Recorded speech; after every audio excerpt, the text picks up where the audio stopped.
dad's missed out on a lot of things. My bat mitzvah, which is the second most important day for a Jewish person. Father-daughter ski trip, father-daughter dance, middle school graduation, soon to be high school graduation. I won't have a dad to walk me down the aisle, which sucks. And you won't see me grow as a person. I mean, he died when I was 12. So he never got to see my first boyfriend, my first love, my first heartbreak. Like, and a girl needs a dad for that. He's just not there.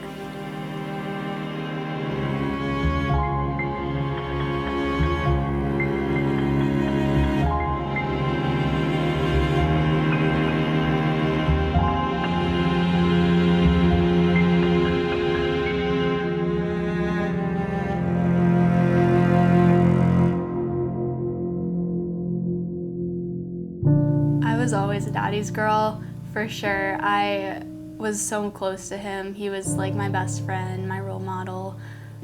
We were super close up until I was probably 11, and that's when I kind of like knew what was going on. I knew he was on medication. I knew he was hurting, but I didn't know he was addicted. I didn't know he was on them every moment of every hour of every day. I never believed my dad was like a drug addict or alcoholic or anything like that. He was like my dad, and he was supposed to be like the perfect person to like raise me and be my dad for me, and so like I just never made the connection that he wasn't.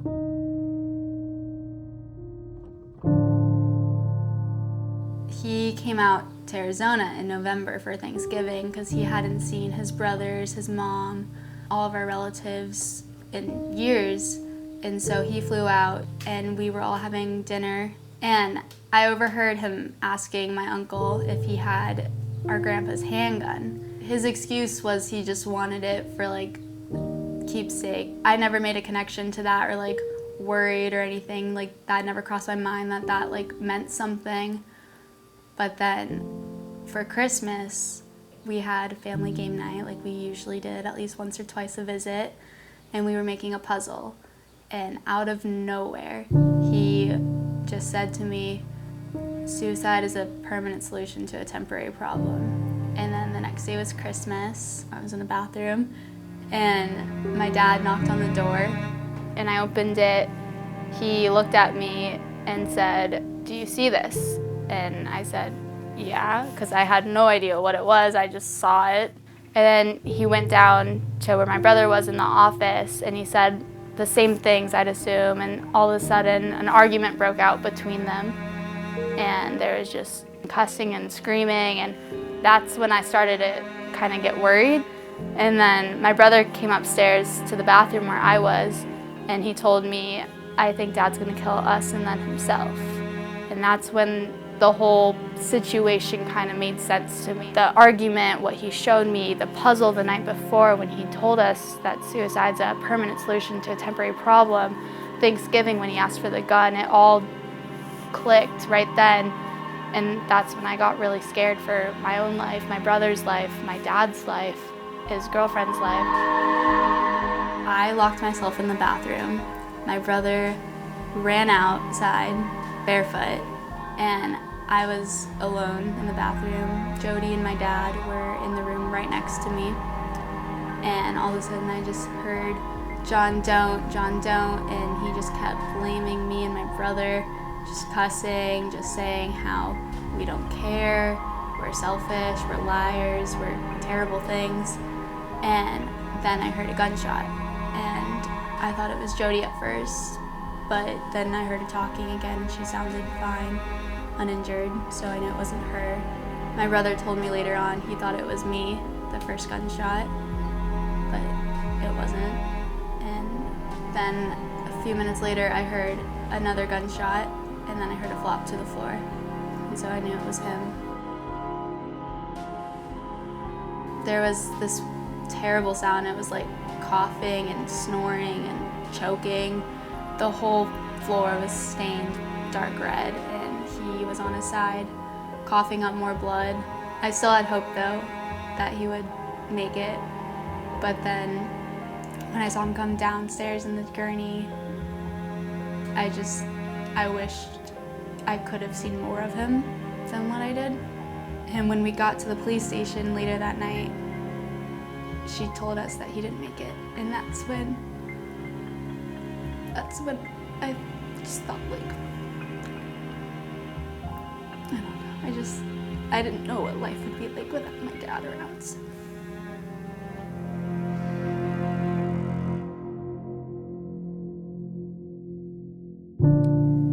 It's been 4 years since he died, and the journey has been interesting. At first, I completely ignored it.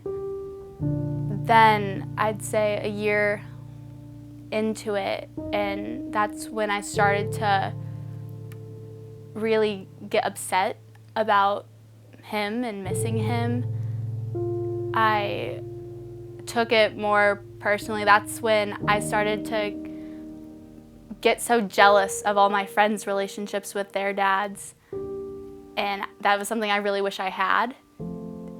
I accepted I couldn't, and that's when I started to just get really depressed about not having a dad anymore. That went away for a bit, and since then it's just been on and off. It's more acceptance of what has happened, and I've dealt with it, and I know how to live my life now without him. But there are still those times that I really miss him and wish he was there for all these important things in my life that he's never gonna see. So it's so important to be able to accept and be sad, but not take that sadness out on yourself or on others, and learn how to cope with it in like your own way, whether it's drawing or hiking or whatever you like to do. It's just important to find a way to be okay with what's happened in that whole situation. And that's something 4 years later I finally figured out how to do, and it's made me overall such a happier and better person.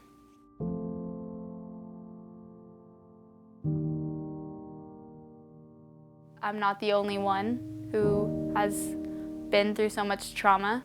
Being able to relate to friends or family or strangers with that thing in common, it helps both people involved in that grow and accept their past and accept what their entire future is going to look like. And it's definitely comforting to know that you're not the only one, because there are other people who can listen and they can understand and relate and give you good advice or support. And that's really important to know that those people are out there for you.